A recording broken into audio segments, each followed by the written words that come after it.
Well, the House Veterans Affairs Committee is going to meet tonight on the VA scandal amid new allegations that VA officials were threatening reprisals against workers who dared to speak out.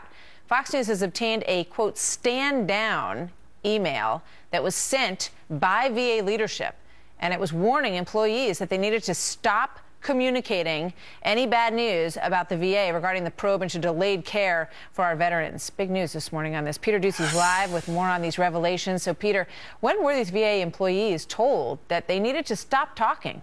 Martha, it was June 4th, more than a month after initial reports about as many as 40 veterans dying waiting for care in Phoenix had bubbled up to the surface. That's when the Deputy Undersecretary of Veterans Affairs, Janet Murphy, wrote this, quote, "Please immediately stand down on any further communications with stakeholders, delegation members, and others regarding the access audit, wait lists, and accelerating care initiative." Now, those instructions stood for 6 days. Then on June 10th, there was an about face and new guidance with this, quote, let me clarify and add to my earlier message. Communication with stakeholders, including veterans, veterans service organizations, the media, Congress, and state and local officials, remains a top priority.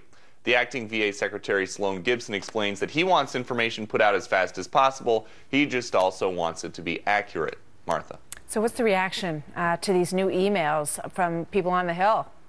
The chairman of the Veterans Affairs Committee, Jeff Miller, thinks these emails prove the VA is breaking the law.